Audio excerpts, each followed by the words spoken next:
जय श्री राम दोस्तों। हमारी आज की कहानी है तमाचा स्वाभिमान का। बाबूजी, कितनी बार कहा है आपसे, नाश्ता करने के बाद बर्तनों को सिंक में रख दिया कीजिए। फिर काम वाली बाई आपकी वजह से आधा अधूरा काम करके जाती है और आपके झूठे बर्तन मुझे साफ करने पड़ते हैं। पता नहीं ये बुढ़ा कब तक हमारी छाती पर मूंग दलता रहेगा। बुढ़िया तो परलोक सुधार गई, काश इस बुढ़े को भी अपने संग ही ले जाती। और हाँ बाबूजी, इस महीने के पेंशन के पैसे अभी तक आपने नहीं निकाले हैं क्या? आज 15 तारीख आ गई है, जबकि पेंशन के पैसे तो लगभग 5 या 6 तारीख तक ही आ जाते हैं। तो इस बार आप पैसे निकाल कर हमें देना नहीं चाहते या निकाल कर अपने पास रख लिए हैं? गुस्से में तमतमाई गोपाल जी की बहू पूनम बोली। तभी अपने ऑफिस जाने के लिए चाय नाश्ता करके तैयार होकर गोपाल जी का बेटा संजय बाहर निकलते हुए बोला, पापा मुझे घर की किस्त भरनी है और मेरा पेमेंट अभी तक आया नहीं है। क्या आपने अपने पेंशन के पैसे निकाल लिए या निकालने वाले हैं? अगर आपके पास कुछ पैसे होंगे तो थोड़े से पैसे मुझे दे दीजिए, क्योंकि कुछ दिनों के बाद हमारे ऑफिस की तरफ से सभी लोग फैमिली टूर पर जाने वाले हैं, तो हम लोग भी चलेंगे। गोपाल बाबू को लगा संजय उन्हें भी अपने साथ लेकर जाएगा, तो उन्होंने कहा, बेटा मेरी तबीयत ठीक नहीं लग रही थी, इसलिए मैंने अपनी पेंशन के पैसे नहीं निकाले। तुम कहते हो तो ठीक है, तुम मुझे बैंक लेकर चलो और पैसे निकाल कर मैं तुम्हें दे दूंगा। तो वहीं से ऑफिस निकल जाना और मैं ऑटो से घर आ जाऊंगा। तभी पूनम अपनी चिकनी चुपड़ी बातों से मिश्री घोलते हुए बोली, अरे नहीं बाबूजी, आप ऑटो से क्यों आएंगे? मैं स्कूटी लेकर चलती हूँ ना, मैं आपको स्कूटी पर बिठाकर घर वापस ले आऊंगी। सभी को पूनम के विचार अच्छे लगे, तो गोपाल जी ने भी हाँ कर दिया और वे तीनों चले गए बैंक से पैसे निकालने के लिए। गोपाल बाबू ने जैसे ही पैसे निकाले, संजय ने उन रुपयों को अपने बैग में रखा और वहां से निकल गया अपने ऑफिस जाने के लिए। पूनम ने गोपाल बाबू से कहा, बाबूजी मेरी एक सहेली का फोन आया था, उसके पति की तबीयत बहुत ज़्यादा खराब हो गई है, इसलिए मुझे अभी की अभी वहां जाने के लिए निकलना होगा। गोपाल बाबू हाँ कहेंगे या ना, उनका जवाब सुने बिना ही बहू पूनम ने अपनी स्कूटी स्टार्ट की और अपने ससुर के सामने से फुर से निकल गए। गोपाल बाबू बहू को जाते हुए ठगे से देखते रह गए। उन्हें समझ में नहीं आ रहा था कि वे अपने बच्चों के इस प्रकार के करतूत के लिए हंसे या अफसोस जताएं या रोए। जब उन दोनों को अपने पिता से पैसे चाहिए थे तो बेटे ने सम्मान के साथ अपनी कार में बिठाकर लाया था, लेकिन जैसे एक हाथ से दूसरे हाथ में जाते ही उसके तेवर ही बदल गए। पैसे उनके हाथ लगते ही उन्हें बेसहारा सड़क पर छोड़कर अपना उल्लू सीधा कर लिया। उन दोनों ने तो यह भी नहीं पूछा कि उनके पास घर जाने के लिए ऑटो भाड़ा है भी या नहीं। जब उनकी पत्नी सुमित्रा जी जिंदा थी तब मजाल थी कि दोनों बेटे बहू की कि ऊंची आवाज में बात भी कर लेते। अपने मन की तो करना बहुत दूर की बात थी, क्योंकि बाहर के सारे काम गोपाल जी संभाल लिया करते थे और घर के सारे काम सुमित्रा जी कर लिया करती थी। इसीलिए बहू सुमित्रा जी को कुछ भी नहीं कह पाती थी, क्योंकि पूनम को भली भांति मालूम था अगर सुमित्रा जी से पंगा लिया तो घर के सारे काम या तो उसे करने पड़ेंगे या उसे किसी काम वाली को नौकरानी से करवाने पड़ेंगे। इसीलिए उसे पैसे भी देने होंगे। इसलिए वह सुमित्रा जी से कोई पंगा नहीं लेना चाहती थी। लेकिन जैसे ही सुमित्रा जी की तबीयत खराब रहने लगी, बहू तो बहू, बेटा भी सुमित्रा जी के साथ सीधे मुंह से बात नहीं करता था। वह तो गोपाल जी के पेंशन के पैसे आते रहते थे, इसीलिए उन्होंने सुमित्रा जी का इलाज भी करवाया। लेकिन कुदरत को तो शायद कुछ और ही मंजूर था। लगभग 1 साल तक इलाज कराने के बाद भी उन्हें कैंसर की बीमारी से छुटकारा नहीं मिल पाया और वे एक दिन काल के गाल में समा गई। अब सुमित्रा जी के बिना गोपाल जी तो अकेले ही रह गए थे। औरतें तो रोकर अपना मन हल्का कर लेती हैं, लेकिन विडंबना यही थी कि गोपाल जी मर्द होने के नाते रो भी नहीं सकते थे। इसलिए उनके मन में जो भी तकलीफ होती थी वे घुट घुट कर रह जाते थे, लेकिन किसी के सामने प्रकट नहीं कर पाते थे क्योंकि उनका दर्द बांटने वाला कोई नहीं था।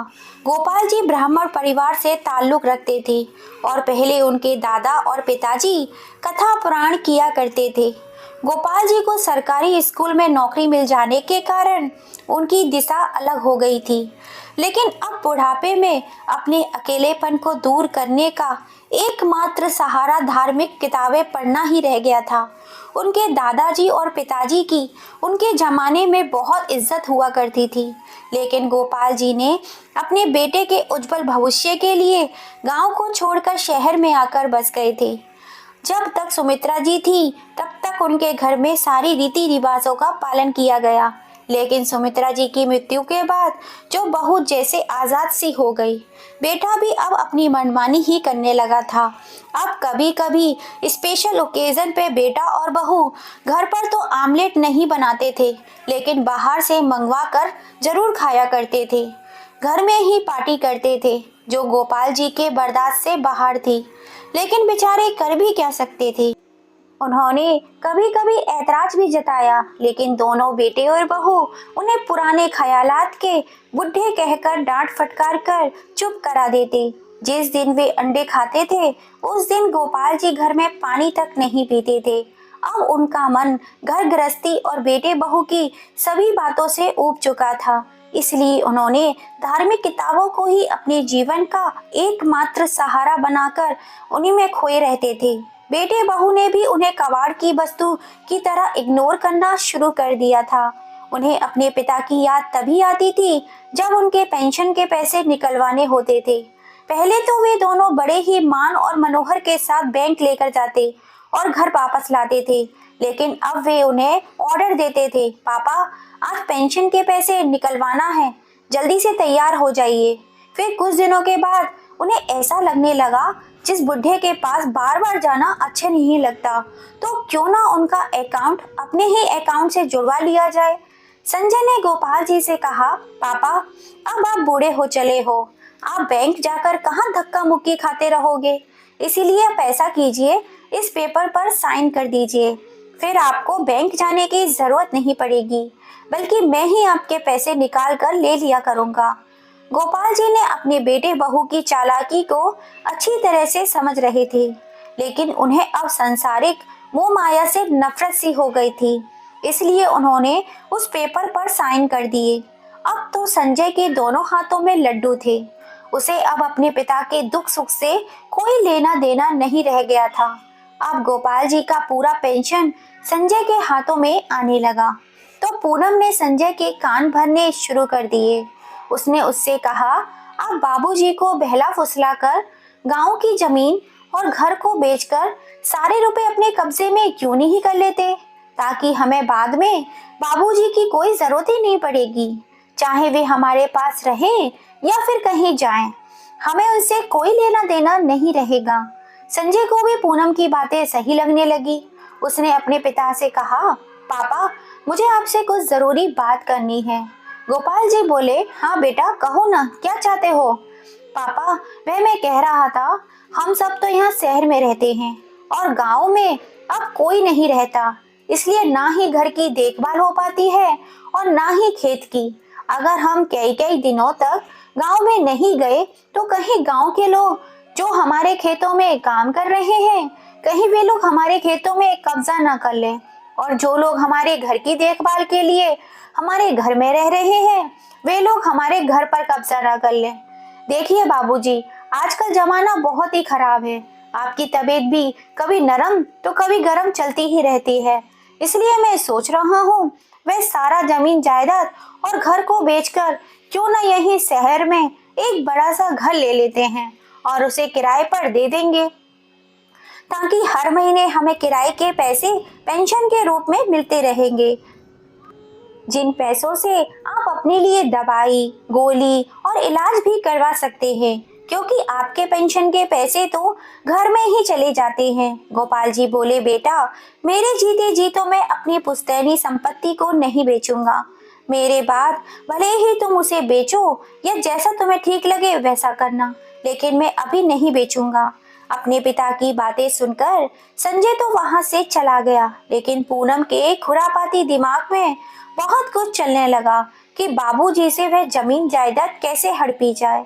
उसने तिकड़म लगाया वह रोज रोज गोपाल जी के लिए समय पर चाय, नाश्ता, खाना और दवाइयाँ सभी चीजों की व्यवस्था करने लगी। लेकिन जब जब उन्हें खिलाती पिलाती बस उनके पास अपना दुखड़ा लेकर बैठ जाती, कहती, देखिए ना बाबूजी, आजकल शहर में रहना खाना कितना मुश्किल हो गया है। यहाँ तो पानी भी खरीद कर पीना पड़ता है, और वहाँ गांव में हमारी कितनी जमीन है, कितना बड़ा घर है, लेकिन सब बेकार ही दूसरे लोग उसका उपयोग कर रहे हैं। पता नहीं आपके बाद हमें वहाँ कोई पहचानेगा भी या नहीं। फिर हमें तो वहाँ का कुछ भी नहीं मिल पाएगा। वे लोग तो उसमें अपना कब्जा ही जमा कर बैठ जाएंगे। आप खुद ही सोचिए ना बाबूजी, आपके पास इतना कुछ रहने के बाद भी आपका बेटा कितनी परेशानियों का सामना कर रहा है। गोपाल जी रोज रोज बहू की इमोशनल भरी बातें सुनकर परेशान हो गए थे। अब उन्हें भी लगने लगा वास्तव में उनकी कितनी जिंदगी बची है। पता नहीं, समय रहते गांव की संपत्ति बेटे के नाम कर देता हूँ, आज नहीं तो कल उसी की तो होने वाली है।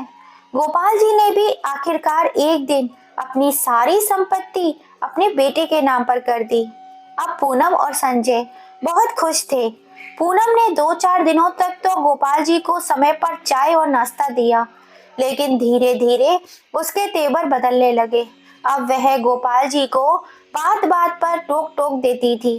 गोपाल जी ने एक दिन पानी मांगा तो उसने कह दिया, बाबूजी, घर में मेरे और भी बहुत सारे काम होते हैं, आप खुद जाकर पानी क्यों नहीं पी लेते।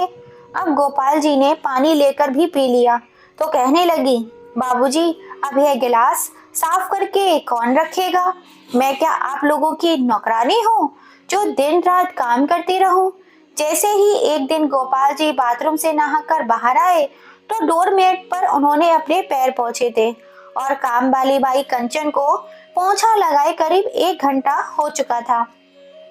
फिर पूनम भी बोली, बाबूजी, कंचन ने अभी अभी पोंछा लगाया था और आपने सारा फर्श गंदा कर दिया। नौकरी तो आप सरकारी करते थे, लेकिन दिमाग गांव वाला ही रह गया। हाँ, रहेगा भी क्यों ना। गांव में गोबर मिट्टी के अलावा आप लोग और जानते भी क्या थे जो इतने साफ सुथरे फर्श को साफ रखेंगे।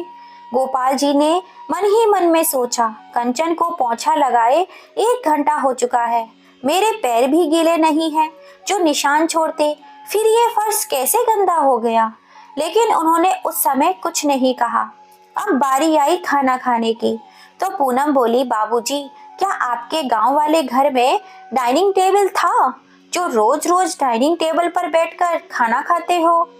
गांव में तो शायद ढंग की चटाई भी नसीब नहीं हुई होगी, और शौक तो आपने ऐसे पाल रखे हैं इतनी महंगी डाइनिंग टेबल पर बैठकर खाना खाने के। पूनम आप गोपाल जी के हर एक काम के लिए उन्हें रोक टोक कर देती थी। गोपाल जी समझ रहे थे कि अब उनके हाथ से सारा धन दौलत बेटे के नाम हो गया है, इसलिए बेटे बहू के तेवर बदल गए हैं। सुमित्रा जी के चले जाने से वे पहले ही टूट चुके थे। अब बेटे बहू के ऐसे रूखे व्यवहार के कारण वे बीमार भी रहने लगे थे। पूनम ने देखा अब यह बूढ़ा किसी काम का नहीं रह गया है, तो उसने उन्हें अपने बगीचे के काम के बागवानी के काम में लगा दिया। बगीचे में काम करके बाहर की हवा पाकर गोपाल जी का मन थोड़ा बहुत खुश रहने लगा, और देखते ही देखते उनके बगीचे में एक से एक बढ़कर फूल खिलने लगे। पूनम के आस पड़ोस के लोग बगीचे की खूब तारीफ करते और पूनम से पूछते, उसने बागवानी का काम किससे करवाया है। तो वह कहती, उसके ससुर जी खाली पड़ी रहते हैं घर में, तो वही कर देते हैं। तब उनकी पड़ोसन ने कहा, पूनम, मैं तुम्हें 5,000 रुपए दूंगी, कल से ही तुम अपने ससुर जी को मेरे बगीचे में काम करने भेज देना। पूनम बोली, बस 5,000? ना बाबा ना, बगीचे में कितना काम करना पड़ता है वह तो करने वाला ही जानता है, अगर 10,000 दोगी तो ही भेजूंगी। पड़ोसन बोली, अच्छा ठीक है, भेज देना। पूनम ने उससे 10,000 रुपए ले लिए और अपने ससुर जी को उसके घर बागवानी का काम करने के लिए भेज दिया। गोपाल जी ने सोचा, जैसे अपने घर में काम कर रहा हूँ वैसे इसके पड़ोसन के घर में भी कर देता हूँ, क्या फर्क पड़ता है। वे पूरे 15 दिनों तक उसके बगीचे में काम करते रहे, तब जाकर उनके बगीचा हरा भरा हो पाया। अब तो गोपाल जी की बागवानी के चर्चे आसपास के सभी लोगों के घरों में होने लगे और पूनम सबके घरों से पैसे बढ़ा चढ़ाकर कहीं से 3,000 तो कहीं से 5,000 लिए जा रही थी।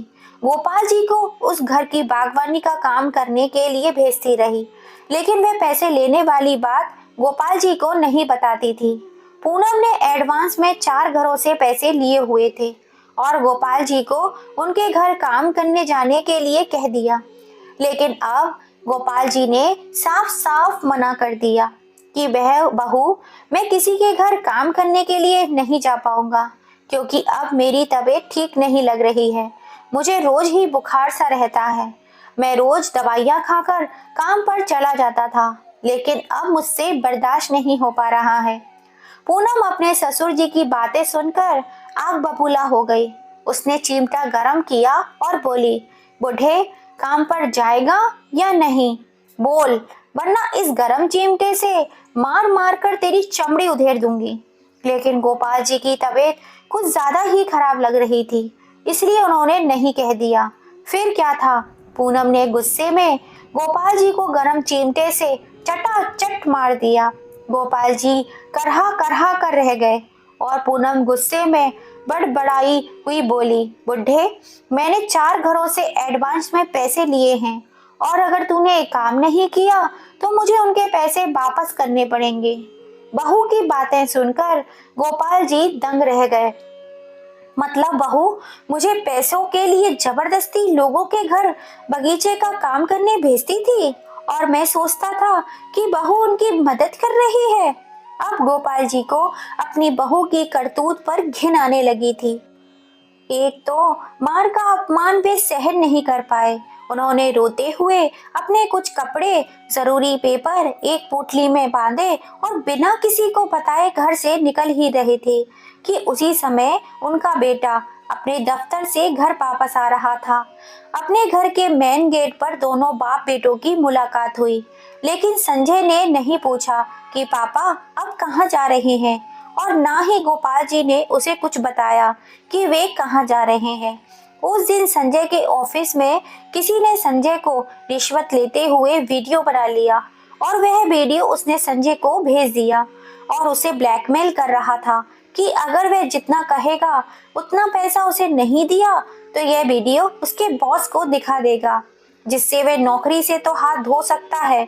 ऐसा कौन कर रहा है संजय नहीं जानता था, इसलिए वह बहुत ही परेशान था।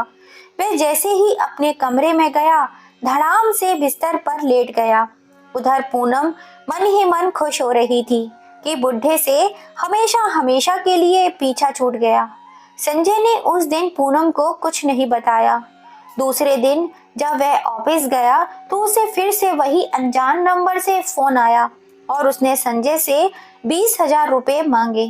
तो संजय ने सोचा 20,000 की तो बात है, उसे देकर उसका मुंह बंद कर देता हूँ।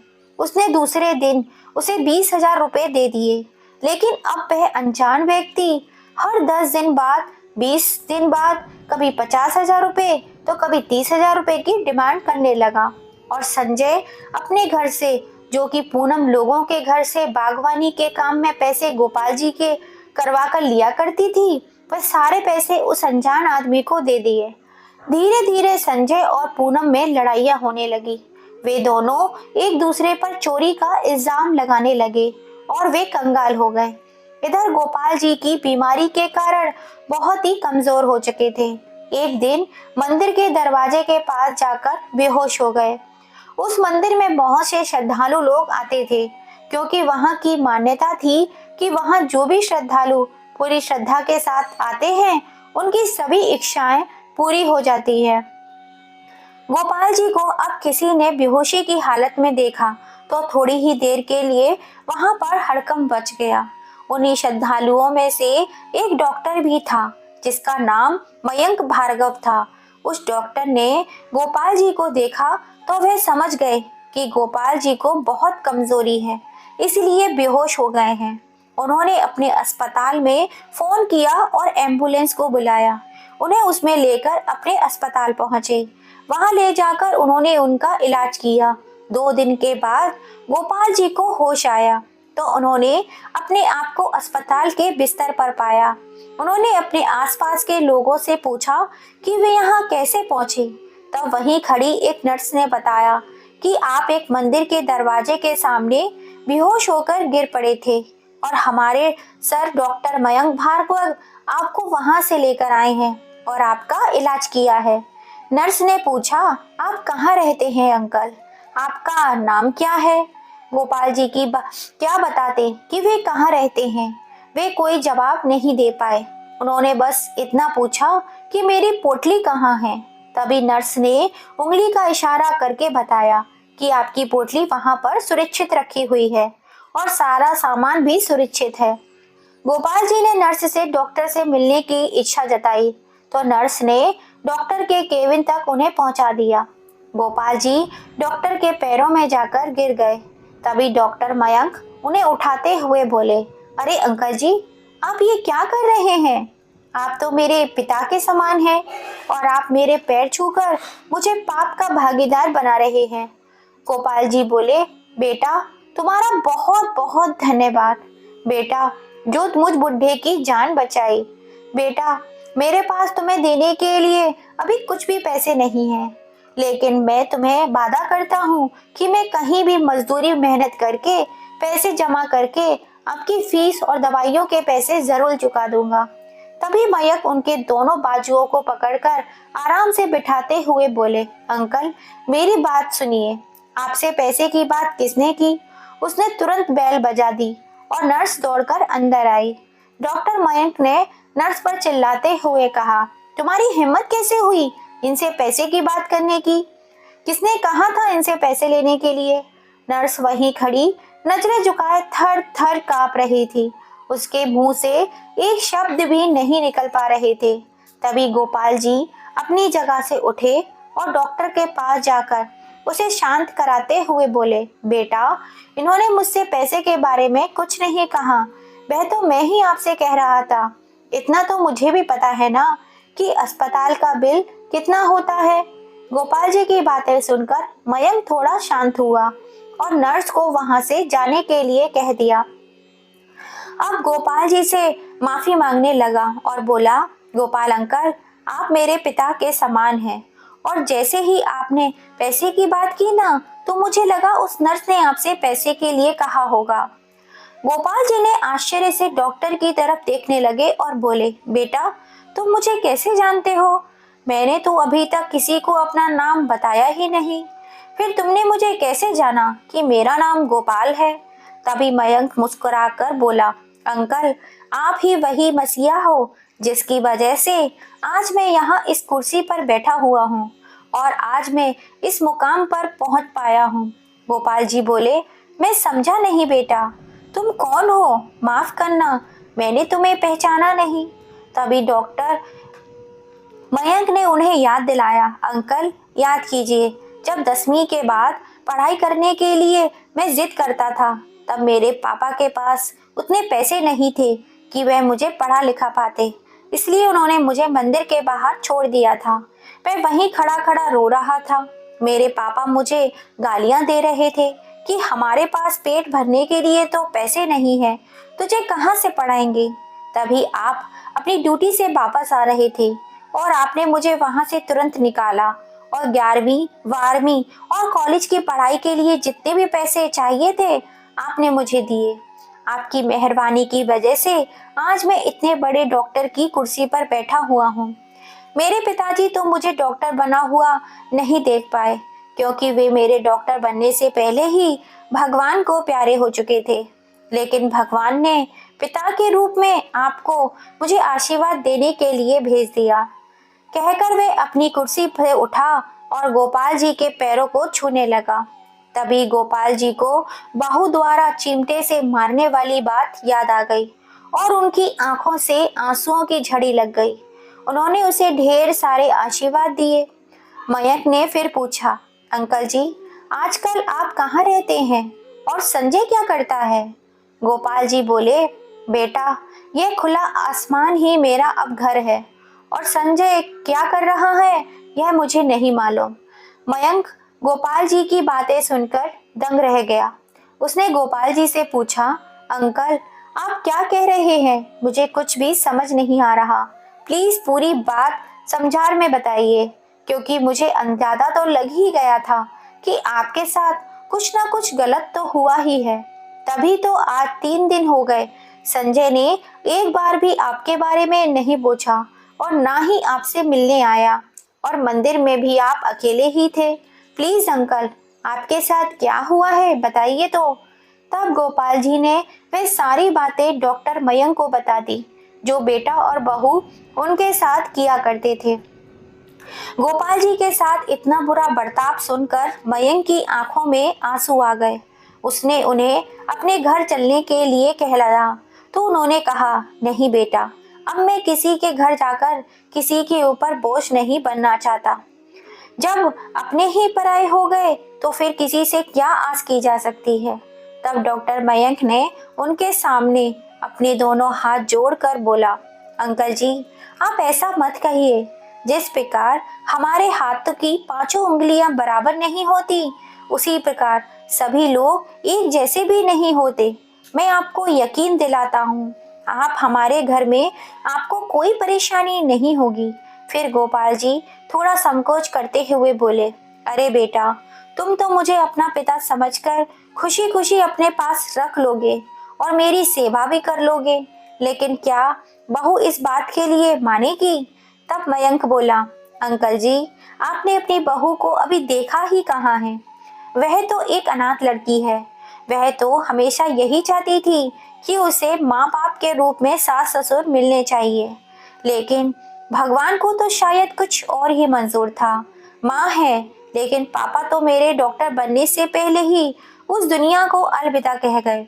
अगर आप मेरे साथ हमारे घर चलेंगे और हमारे साथ रहेंगे तो सबसे ज्यादा जिसको खुशी होगी तो वो होगी आपकी बहू छाया, क्योंकि उसे माँ बाप का प्यार क्या होता है यह जानने की बहुत इच्छा है अंकल जी।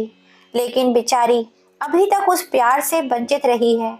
अगर आप उसे पापा के रूप में मिल जाएंगे तो उससे ज्यादा शायद खुश कोई कोई हो ही भी नहीं सकता। अब मयंक की बातें सुनकर गोपाल जी निश्चित हो गए और उन्होंने मयंक के घर में पूरा सम्मान सम्मान मिलेगा, इसलिए वे उसके साथ उसके घर चले गए। अब गोपाल जी के घर पहुंचने से पहले ही मयंक ने घर पर फोन करके छाया को सारी बातें समझा दी थी। इधर गोपाल जी को एक होटल में ले जाकर मस्त खाना खिलाया, निलाया धुलाया और नया कुर्ता पजामा पहनने के लिए दिया। गोपाल जी को लग रहा था जैसे उनका बचपन वापस लौट आया हो। वह मयंक के परिवार वालों से मिलने के लिए बहुत ही उत्साहित थे। शाम हुई, मयंक गोपाल जी को अपने घर लेकर गया। गोपाल जी ने देखा मयंक का घर लाइटों से सजा हुआ था। दरवाजे के पास दिए जलाए गए थे और चारों तरफ अगरबत्ती की खुशबू फैली हुई थी। मयंक की माँ यमुना जी पूजा करने में बैठी हुई थी। उसी समय मयंक की कार दरवाजे पे आकर रुकी। मयंक के बच्चे पापा आ गए, दादू आ गए कहते हुए बाहर निकले। दोनों बच्चे एक अपने पापा को तो एक गोपाल जी को पकड़ लिया और अंदर लाए। दरवाजे में छाया आरती की थाली लिए खड़ी हुई थी। उसने मयंक गोपाल जी की आरती उतारी, उन्हें चंदन और चावल का टीका लगाया और उनके साथ साथ अपने दोनों बच्चे गोलू और गुड़िया को भी टीका लगाया तो बच्चे भी खुश हो गए। सभी लोगों ने घर में प्रवेश किया। गोपाल जी ने जैसे ही मयंक के घर के हॉल में प्रवेश किया, उन्हें ऐसा लग रहा था जैसे वह स्वर्ग में आ गए हों। उन्होंने हॉल को ऐसा सजाया हुआ था, उसकी सुंदरता देखने को नहीं बनती थी। जब थोड़ी देर बाद यमुना जी पूजा करके वे सभी लोगों को प्रसाद देने आई तो गोपाल जी को कई दिनों बाद देखकर वह उन्हें पहचान ही नहीं पाई। फिर थोड़ी देर उधर उधर की बातें की। सभी लोग खाना खाने बैठ गए। जैसे ही वे लोग खाना खाने डाइनिंग टेबल पर बैठे तो गोपाल जी को अपनी बहू द्वारा कहे गए शब्द याद आ गए। उनकी आंखों में आंसू आ गए। तो यमुना जी ने कहा, क्या हुआ भाई साहब, कुछ कमी रह गई क्या हमारी खातिरदारी में? गोपाल जी बोले, नहीं बहन, मुझे कुछ पुरानी बातें याद आ गई। यमुना जी बोली, भाई साहब, बीती बातों को पीछे छोड़कर आगे बढ़ना ही जिंदगी है। अब आप बीती बातों को भूल जाइए और उनके बारे में बिल्कुल भी मत सोचिए। फिर देखिएगा आपका जीवन कैसे खुशियों से भर जाएगा। यमुना जी के वे शब्द गोपाल जी के लिए संजीवनी का काम कर गए। उसके बाद उन्होंने अपने बेटे और बहू की उन कड़वी बातों को अपने ऊपर कभी भी हावी नहीं होने दिया। अब तो गोपाल जी मयंक के बच्चों के साथ खेलते, मस्ती करते और बाकी समय धार्मिक किताबें पढ़ा करते थे। जाति से वे पंडित होने के कारण वे लोगों को अच्छी अच्छी बातें बताया करते थे। अब वे पास के गार्डन में सुबह शाम जाने लगे। वहां धीरे धीरे उनके ढेर सारे दोस्त उन्हीं की उम्र के मिलने लगे। गोपाल जी ने उन्हें अपने दोस्तों को बताया कि उनके दादा और पिताजी लोगों के घरों में पूजा पाठ करवाने जाया करते थे, लेकिन वे सरकारी नौकरी के कारण यह काम छोड़ दिए थे। तब उनके दोस्तों ने कहा, तो अभी कौन सी देरी हो गई भाई, पहले नहीं तो अब चालू कर दो। फिर एक एक करके उनके दोस्तों के घरों में उन्हें कथा पूजन करने के लिए बुलाने लगे। अब तो गोपाल जी भगवान की भक्ति में इतने लीन हो गए कि उनके दोस्तों ने उन्हें भागवत कथा करने के लिए प्रोत्साहित किया। उन्होंने कहा, देखो भाई, मैंने इससे पहले कभी भागवत कथा नहीं की है, इसलिए हम लोग अपने घर से शुरुआत करेंगे। इसलिए आप सभी लोग हमारे घर पर ही भागवत कथा सुनने के लिए आना, और जहां मुझसे गलती होगी आप लोग मुझे बताना ताकि मैं उसमें सुधार कर सकूं। गोपाल जी के सभी दोस्तों ने उन्हें साहस दिया कि यह काम बहुत ही अच्छी तरीके से कर सकते हो। तो गोपाल जी को भी हिम्मत आई। उन्होंने इस बारे में सबसे पहले घर की मुखिया होने के नाते यमुना जी से बात की, तो वे तुरंत ही तैयार हो गई। अब छाया से पूछा तो वह भी खुशी हो गई, और मयंक से पूछा तो उसने कहा, अंकल जी, आप मुझे सामान की लिस्ट दे दीजिएगा, आप जो कुछ भी कहेंगे वह सब ठीक ही होगा। आपने पहले कभी गलत नहीं किया तो आज भी गलत नहीं कर सकते, बल्कि मैं तो आपके इस फैसले से बहुत ही ज्यादा खुश हूँ। जब घर के सभी लोगों ने सहमति दे दी तो गोपाल जी भी दुगना उत्साह बढ़ गया। अब नियत तिथि में मयंक के घर में भागवत कथा का प्रारंभ हो गया। मयंक ने 8 दिन की छुट्टी ले ली थी और गोपाल जी के सारे दोस्त अपने परिवार और आस पड़ोस वालों के साथ उनके घर भागवत कथा सुनने आने लगे। गोपाल जी जैसे जैसे कथा सुनाते सभी लोग सच्ची श्रद्धा से उनकी कथा सुनते थे।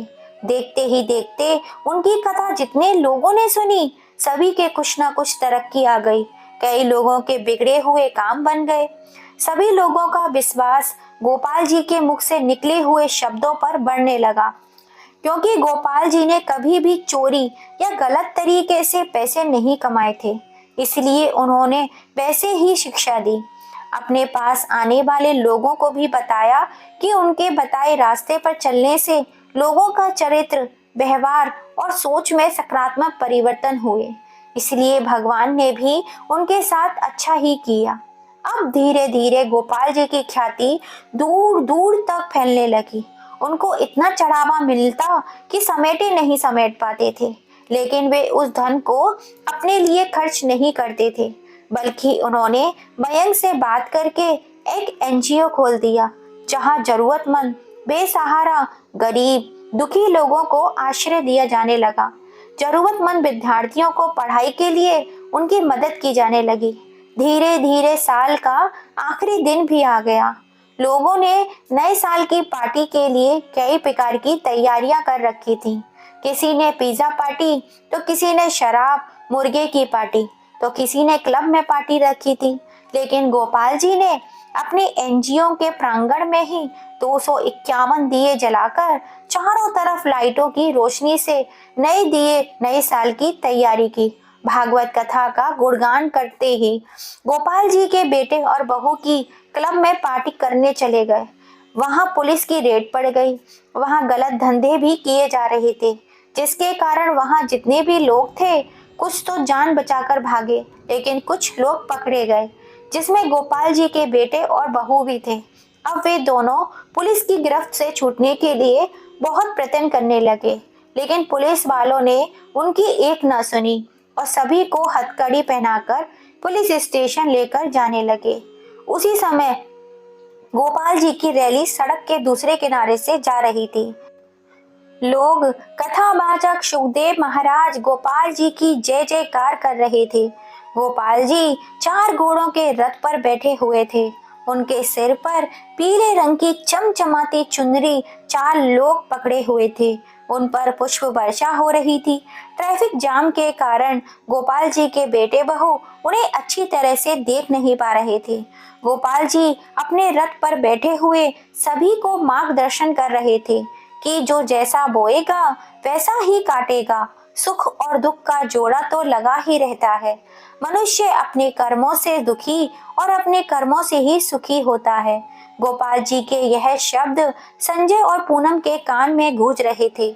उनके मार्गदर्शन से उन्हें अपनी गलती का एहसास हुआ कि वास्तव में उन्होंने कितनी बड़ी गलती की है। उन्हीं के साथ कुछ लोग बैठे हुए थे, तो उन्होंने बताया कि ये सज्जन पुरुष पहुंचे हुए महात्मा हैं। इनका कहा गया एक एक शब्द सही होता है। उन्होंने लोगों को जैसा जैसा मार्गदर्शन दिया है, लोगों को वैसा ही फायदा हुआ है। उनका नाम गोपाल शर्मा है। उनके बेटा और बहू उन्हें जान से भी ज्यादा प्यार करते हैं। इनके बेटे जब तक इन्हें खाना नहीं खिला देते तब तक खाना नहीं खाते, और बहू तो इतनी संस्कारी है कि अपने ससुर को पिता से भी बढ़कर प्यार देती है। इनका बहुत ही प्यारा परिवार है। लोगों के मुंह से गोपाल जी के बारे में यह सब सुनकर संजय और पूनम की आंखें शर्म से झुक गई। अब उन्हें पुलिस स्टेशन ले जाया गया तो उनके सामने 2 ऑप्शन थे। एक यह कि उन्हें अपराध के लिए 30 साल की सजा हो, या दूसरा 30 लाख रुपए जुर्माने के तौर पर पैसे जमा करके केस को हमेशा के लिए बंद कर दें। संजय ने सोचा, अगर हम दोनों 30-30 साल तक जेल में रहेंगे, सजा काटेंगे, तो बदनामी तो होगी ही, वह अलग, और बच्चों की देखभाल कौन करेगा। इससे अच्छा उन्हें दूसरा ऑप्शन ज्यादा अच्छा लगा। उन्होंने अनन फनन दामों में 80 लाख रुपए का घर 50 लाख में ही बेच दिया और इस केस को हमेशा हमेशा के लिए बंद कर दिया। संजय उस केस से तो मुक्त हो गया, लेकिन उसके बारे में उसकी कंपनी में यह बात चली गई। उन्होंने उसे कंपनी से निकाल दिया। पूनम ने भी इधर उधर काम ढूंढने की बहुत कोशिश की, लेकिन उसे भी इस केस के बाद कहीं भी काम नहीं मिल पाया। अब वे लोग अपने बच्चों का पेट भरें या किराए के कमरों का पैसा दें या अपना पेट भरें, उन्हें कुछ भी समझ में नहीं आ रहा था। फिर एक दिन पूनम ने देखा न्यूज़पेपर में उसके ससुर गोपाल जी की फोटो छपी हुई है और उन्हें 20 करोड़ का मालिक बताया जा रहा है, जो एक बहुत बड़ा एनजीओ चला रहे हैं। उसने सोचा, क्यों ना रोते गिड़गिड़ाते हुए उनके पास जाएं, तो बाबूजी शायद उन्हें माफ कर देंगे। उसने अपने पति को यह बात बताई तो वे दोनों अपने बच्चों के साथ उसी एनजीओ में पहुंच गए जहां गोपाल जी रहा करते थे। लेकिन गोपाल जी किसी काम के सिलसिले से 3 दिनों के लिए शहर से बाहर गए हुए थे। वहां एक कर्मचारी गोपाल जी को सूचना दी कि कोई जरूरतमंद आपसे मिलना चाहता है। तो गोपाल जी ने कहा, अरे मुझसे मिलकर वे लोग क्या करेंगे, जो चाहते हैं उन्हें दे दो, और रहने की जगह चाहिए तो वहीं कहीं उनके लिए व्यवस्था कर दो। उस कर्मचारी ने वैसा ही किया। गोपाल जी 3 दिनों के बाद लौटे तो सीधे एनजीओ ना जाते हुए बैंक के घर आ गए। अधिक थकान होने के कारण वे 3-4 दिन तक घर पर ही आराम करते रहे। मयंक एनजीओ में जाकर रोज की खबर लेकर आ जाता और गोपाल जी अपने कर्मचारी से फोन पर बातें कर कर वहां का समाचार पूछ लेते थे। लेकिन संजय और पूनम तो गोपाल जी से मिलने की चाहत में वहां आए हुए थे ताकि उनसे कुछ मदद मिल सके। वे दोनों रोज ही उस कर्मचारी से गोपाल जी के बारे में पूछते कि वे कब तक आएंगे। कर्मचारी उन्हें यही कहकर शांत कर देते कि आपको किस चीज की कमी है, आप हमसे कहिए, तो आप हमें बताइए, हम पूरी करने की पूरी कोशिश करेंगे। तो वे दोनों चुप हो जाते। अब 8वें दिन गोपाल जी एनजीओ में कदम रखे तो तालियों की गड़गड़ाहट से पूरा हॉल गूंज उठा। गोपाल जी ने सभी को शांति से बैठने के लिए कह दिया। सभी कर्मचारी ने गोपाल जी को बताया कि एक दंपत्ति वे आपसे मिलने की जिद कर रहे हैं। गोपाल जी ने उन्हें अपने पास भेजने के लिए कहा। संजय और पूनम शर्म से अपना सिर झुकाए अपने पापा के पास गए और रोते हुए उनके पैर पकड़कर उनसे माफी मांगने लगे। गोपाल जी बोले, देखिए, मेरे लिए सभी लोग एक समान हैं। आप लोगों को मेरे पैरों में गिरने की कोई जरूरत नहीं है। आप लोगों की जब तक इच्छा है तब तक रहिए खाइए। रही बात बच्चों की, तो हमने यहाँ एक विद्यालय भी खोल रखा है। वहाँ आप बच्चों को मुफ्त में शिक्षा दी जाती है। आप चाहें तो उसमें अपने बच्चों को पढ़ा सकते हैं, वरना इतनी बड़ी दुनिया है, आप लोग जहाँ जाना चाहें जा सकते हैं। संजय बोला, पापा, आप ये हमारे साथ कैसे अजनबियों की तरह बातें कर रहे हैं? प्लीज पापा, हमें माफ कर दीजिए। गोपाल जी बोले, तो तुम मुझसे क्या चाहते हो?